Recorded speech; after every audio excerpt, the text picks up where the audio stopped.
Gershom est le serviteur à qui est confiée la responsabilité des rideaux et des toiles. Nous nous déplaçons du centre vers l'extérieur et nous entrons en contact avec ces choses qui représentent et incarnent les principes qui gouvernent l'Église, ou nous pourrions dire qui gouvernent la vie corporative et l'union corporative avec Christ. Deutéronome chapitre 3 et 4. Ici, nous avons affaire avec ces objets qui, avant toute chose, établissent les limites. Vous avez un parvis avec un rideau tout autour, puis le tabernacle, les tapis. Cela parle en premier lieu des limites, de ce qui provient de Dieu. Ils fixent les limites et disent « Tout ce qui se trouve dans cette étendue est de Dieu. Tout ce qui est en dehors n'est pas de Dieu. » Voilà où Dieu commence et où tout le reste prend fin. Vous franchissez le seuil et vous entrez directement en contact avec Dieu et ce qui provient de Dieu. Cela signifie exclusion et inclusion, ça signifie restriction. Il s'agit de choses restreintes à Dieu, étroitement liées à Dieu. Mais cela ne parle pas uniquement des limites et des limitations, cela véhicule cette pensée plus profonde. La protection de tout ce qui a son origine en Dieu. En dehors du plan divin, si un homme s'approche et entre là, c'est la mort pour lui. Il s'agit d'une sauvegarde pour Dieu et pour ce qui est à lui, pour le garantir, lui et ce qui lui appartient, de l'intrusion de ce qui est étranger, extérieur. Dieu ne permettra pas que des éléments étrangers extérieurs lui soient associés. C'est la sauvegarde de sa propre et entière sainteté et de ce qui est de lui-même et celle des hommes. Cela parle en outre des voies de Dieu, car vous constaterez que le parvis est un rideau de fin lin, parlant des limites définies et des limitations marquées par la justice divine. Et dans l'enceinte de cette bordure, tout est justice divine. Comment pouvez-vous y pénétrer? Il y a une porte, et cette porte est ornée de bleu, de pourpre, de cramoisi et de blanc.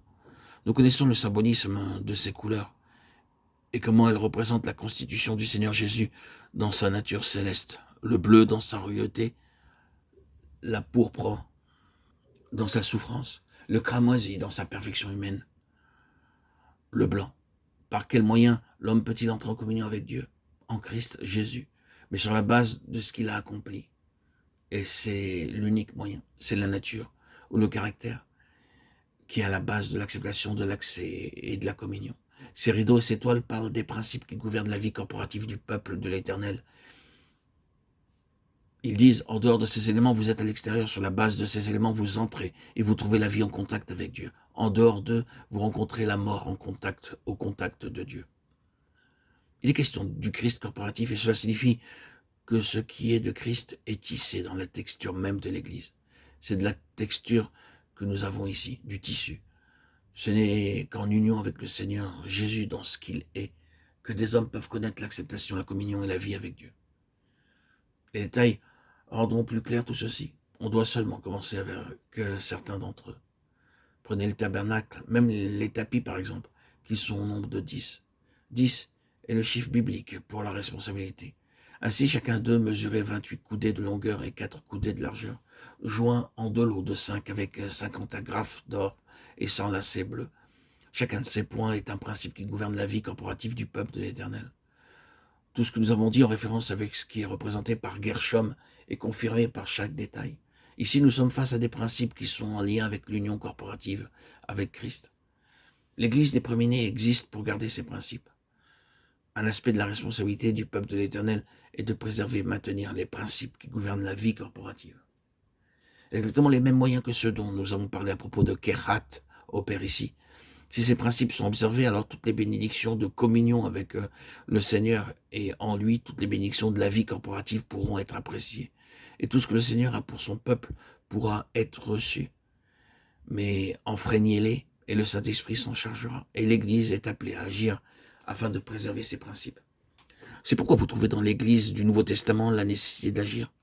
Paul exhorta les Corinthiens à agir à l'égard de certaines personnes qui transgresseraient très grièvement la vérité du corps de Christ. Ils ont dû prendre leur responsabilité à ce sujet. L'Église est ici dans une place et une position très grande, de très grande responsabilité devant Dieu. Maintenir la puissance de la relation d'abord avec le Seigneur, puis de la relation dans le Seigneur, c'est-à-dire garder ses principes en vue, comme quelque chose sur lequel le Saint-Esprit travaille, les préserver dans ces témoignages purs. Ainsi, le Saint-Esprit agira en conséquence, dans les deux sens. Abondance de bénédiction pour celui qui obéit, mais châtiment pour celui qui se rebelle.